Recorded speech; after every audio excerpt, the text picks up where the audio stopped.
¿Has escuchado alguna vez hablar del síndrome de Procusto? Nombre raro, ¿verdad? Eh, en la mitología griega, Procusto era un bandido y un posadero del Ática. Y bueno, se le consideraba el hijo de Poseidón, el dios de los mares. Y en algunas versiones se dice que era un gigante. Fue padre de Sinis, su esposa se llamaba Silea. La cuestión es que Procusto tenía su casa en las colinas y allí solía ofrecerle posada al viajero solitario. Solía invitarlo a tumbarse en una cama de hierro donde, mientras el viajero dormía, pues este lo amordazaba y lo ataba a las cuatro esquinas de la cama. ¿Que la víctima era muy alta y su cuerpo era más largo que la cama? Pues cerraba las partes del cuerpo que sobresalían, los pies y las manos o la cabeza. ¿Que por el contrario era de menor longitud que la cama? Bueno, pues lo descoyuntaba a martillazos hasta estirarlo. De aquí viene su nombre, Procusto, estirador. Según otras versiones, pues es que nadie coincidía jamás con el tamaño de la cama, porque Procusto tenía dos, una muy larga y otra demasiado corta. Y si no es así, pues tenía una pero de longitud ajustable. Eh, Procusto se nos dice que continuó con su reinado de terror hasta que se encontró con el héroe Teseo, que muy astutamente, muy inteligentemente invirtió el juego. ¿Cómo lo hizo? Bueno, pues retó a Procusto a comprobar si su propio cuerpo encajaba con el tamaño de la cama. Y cuando el posadero se hubo tumbado, pues Teseo lo amordazó, lo ató a la cama y allí lo torturó para ajustarlo, como él solía hacer con los viajeros. Y bueno, se dice que lo cortó a hachazos los pies y la cabeza. Como solemos decir, probó de su propia medicina. ¿Qué es el síndrome de Procusto? Bueno, pues el síndrome de Procusto define a aquellos que cuando se ven superados por el talento de otros, pues deciden menospreciarlos y muchas veces incluso deshacerse de ellos. ¿Por qué? Porque el miedo los lleva a vivir en una continua mediocridad, donde no avanzan ni dejan que otros lo hagan. ¿Qué tipo de personas manifiestan este síndrome? Bueno, pues por lo general el síndrome de Procusto se da en personas con un elevado nivel de frustración, con poca sensación de control, en personas que tienen una autoestima muy baja. No sé, a veces han sufrido vejaciones o diferentes circunstancias estresantes y traumáticas que han provocado que duden de su propia capacidad, por lo que las personas que ellos perciben como superiores, como mejores o con posibilidad de serlo, pues les resultan odiosas. A ver, que también puede ocurrir en el caso contrario, cuando una persona tiene una autoestima exagerada, hasta límites casi narcisistas, y ve que otros destacan y son más tenidos en cuenta que ellos mismos. Y bueno, esto les lleva a actuar de esta forma. Quien ejerce esta actitud puede llevarla a cabo tanto de manera consciente como inconsciente. A ver, mientras que los primeros tratarían directamente de ocasionar un perjuicio a la persona que sobresale porque se ven amenazados, pues los segundos tenderán a pensar que su punto de vista es el correcto y que son los demás los que tienen que adaptarse a ella. ¿Se da este síndrome en la Biblia? Bueno, pues en la Biblia encontramos casos puntuales de personajes que fueron víctimas de este síndrome o que lo ejercieron sobre otros. ¿Algunos ejemplos? José. José era amado por su padre más que sus hermanos porque había nacido cuando su progenitor ya era anciano. Además, tenía sueños y tenía el don de interpretarlos. Bueno, pues fue vendido por sus hermanos. ¿Por qué? Bueno, la envidia. Es que su túnica de colores resultó ser, no sé, más de lo que podían soportar. Resaltó más de la cuenta, ¿no? Bueno, al menos eso pensaron los procustos que lo ultrajaron. No podían asimilar, ¿no? Esos sueños de... nos hemos visto atando manojos de trigo y el mío se enderezaba y los vuestros hacían reverencia al mío. O aquel sueño que dice que había visto como el sol, la luna y 11 estrellas le hacían reverencias, ¿no? Otro ejemplo fue David. El humilde pastorcito de ovejas sufrió las malas acciones del rey Saúl que padecía el síndrome de Procusto y quien sin misericordia alguna pues quiso clavarlo en la pared, no una, en varias ocasiones. O sea, al ver que no pudo, pues lo estuvo persiguiendo por los cerros con cientos de soldados para matarlo. ¿Cuál fue el pecado de David? Pues que él mató a 10.000 y Saúl solo a 1.000. O Pablo. Sí, aquel que antes era un contumaz perseguidor de la iglesia. Sí, que consintió en la muerte de Esteban. Sí, fariseo de fariseos, pero ahora es un líder en ascenso. Pero ninguno de los apóstoles quiso reconocerlo, entrenarlo, patrocinarlo. Lo hicieron de lado, lo aislaron. Solamente Bernabé tenía la seguridad en sí mismo para ver en Saulo a un grande en crecimiento. O sea, lo tomó y capacitó. Permíteme un consejo en esta hora. No olvides nunca a aquellos que te dieron la primera oportunidad en algo.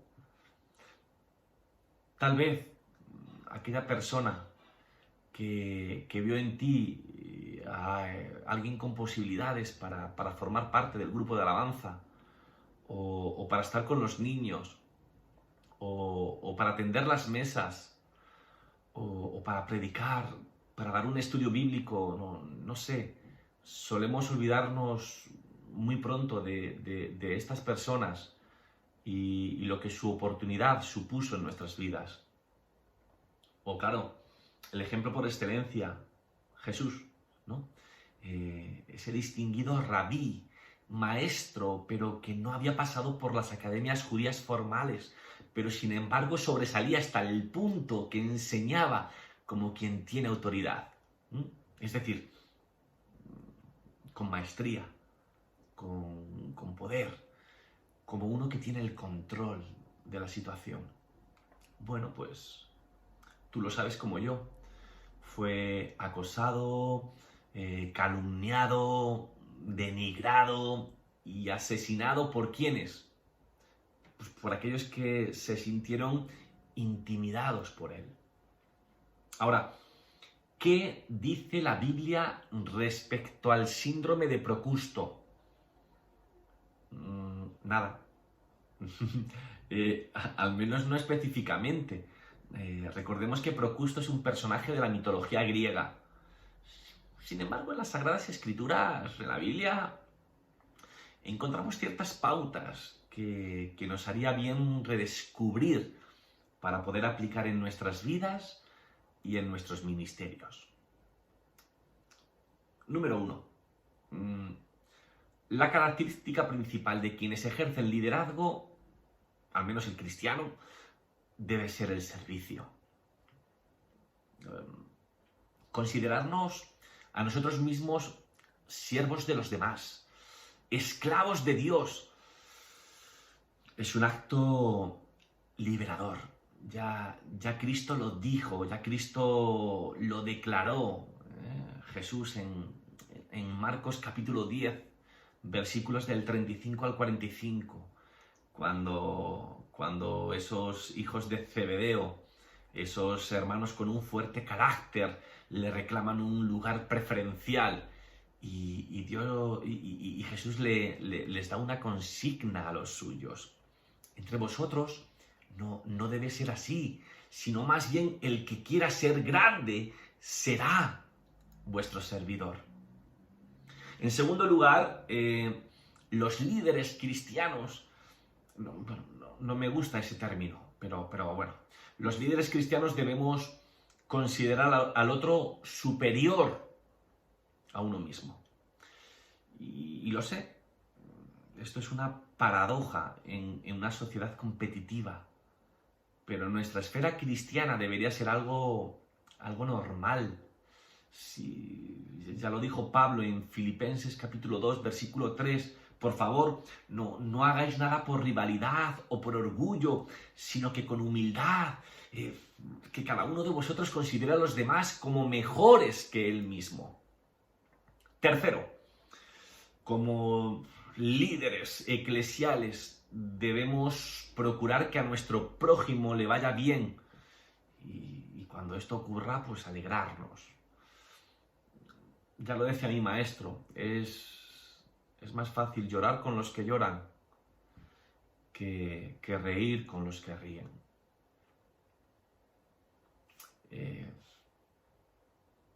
Tenemos que alegrarnos. Al hacerlo, pues aseguraremos bendición para nosotros mismos y para los demás. Juan le dice a Gallo en su tercera epístola, en el capítulo 1, en el versículo 2, amado, hasta 4 veces lo llama así, amado, yo deseo que tú seas prosperado en todas las cosas, que tengas salud, así como prospera tu alma. Cuarto, debemos entender que la iglesia de al lado no es nuestra competencia, no es el enemigo, no es el rival a batir, sino que es nuestro complemento. Y esto nos ayudará a ser libres de la envidia, de la competencia. Jesús describió esto de manera fantástica en Marcos capítulo 9, versículos del 38 al 40. Cuando Juan le dice, maestro, que hemos visto a uno que echaba fuera demonios, pero es que no nos sigue. Así que se lo hemos prohibido. O sea, tú no puedes porque no nos sigue. Pero Jesús le dice, no se lo prohibáis, porque no hay ninguno que haga milagros en mi nombre que luego pueda decir mal de mí. Porque el que no es contra nosotros, por nosotros es. Quinto, entiende que las comparaciones tienden a ser tontas e injustas. A ver, mi ministerio, tu ministerio, nunca será igual al de nuestro compañero. Él tiene sus victorias y tú también. Tú tienes tus fracasos y tu vecino también los tiene. Cada uno ha sido dotado con dones únicos y la comparación suele producir desánimo, frustración, cansancio. Ya Pablo lo dijo en Efesios capítulo 4, versículo 7, que a cada uno de nosotros se nos ha concedido la gracia conforme a la medida del don de Cristo. Usemos esa gracia para glorificar a Dios, ¿no? O sea, basta ya de comparar ministerios. Es que llevo tropecientos años predicando y solamente se ha bautizado uno. Y este lleva 4 semanas y ya se han bautizado 50. Deja de comparar tu ministerio, tu coche, tu influencia, tu casa. Sexto, felicita a tu compañero, felicita a tu compañera cuando alcance logros. Y por desgracia esto es muy poco común. Es una lástima, porque debería de ser todo lo contrario. O sea, Cuando felicitamos al otro por las metas conquistadas, estamos sembrando en él una semilla que a su tiempo germinará. No solamente a favor del felicitado, también del que felicita. Y esto es un acto de generosidad. Así que no retraigas, no te quedes, no prives tu felicitación. ¿Por qué nos cuesta tanto animar a quienes están ascendiendo en su liderazgo? Si la Biblia nos dice en Proverbios capítulo 11, versículo 25, que el que reanima a otros será reanimado. Séptimo y último. Si ves que tu compañero está brillando porque tiene una iglesia más grande, porque su local es más bonito, porque tienen un programa de radio impactante, contactos con la alcaldía, con el gobierno, un ministerio fructífero en todos los sentidos. Aprende de él, aprendamos de él. O sea, en vez de querer asesinarlo por medio de calumnias o envidias, pídele que te enseñe cómo lo hizo. Siéntate a la mesa de ese siervo y adquieres sabiduría de él o de ella. Si hacemos esto, se mostrará en nosotros un espíritu de aprendizaje que debe ser característica de los discípulos de Cristo. Soy consciente de que este versículo que te voy a citar está fuera de contexto. Oseas 4:6, cuando dice, mi pueblo pereció por falta de conocimiento. No está hablando de un conocimiento intelectual. No se trata de saberse 10 pasos para el crecimiento de la iglesia o el nombre de los 12 apóstoles o el nombre de los 12 hijos de Jacob o no sé, cualquier cosa, ¿no? Yo sé que en el libro de Oseas se habla de rebeldía, de alguien que sabe algo y no lo hace, pero yo quiero aplicarlo, ¿no? O sea, ¿por qué nos cuesta asimilar tantos los conceptos de otros? ¿Por qué nos cuesta tanto reconocer lo bueno que hacen otros? Termino, concluyo.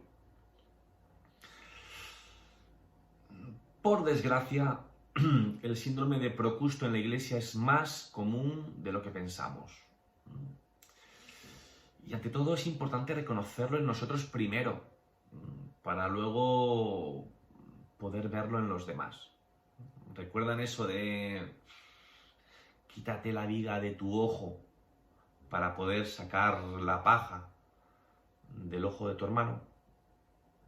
Por ahí van los tiros. Cuando seamos nosotros los procustos, pidamos al Padre que nos ayude a cambiar, ¿vale? Cambiar es difícil, lleva su tiempo, pero tenemos que intentarlo. Y cuando veamos esto en los demás, acerquémonos con amor a esas personas para hacerles conscientes de su actuar. Suelo decir últimamente en la iglesia en la que sirvo que no tenemos que ser parte de la comunidad porque nos toleramos, porque nos aguantamos. No. Estamos ahí porque nos amamos. Y el amor cubre multitud de faltas. El amor se manifiesta, entre otras muchas cosas, a través de la empatía. Cuando se muestra misericordia, respeto.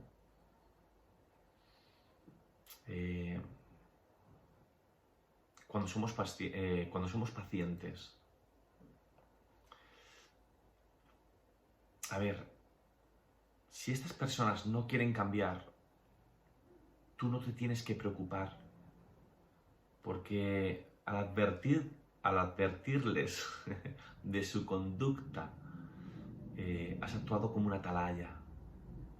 Ahora es responsabilidad de ellos hacer caso, bueno, que el Señor te siga bendiciendo.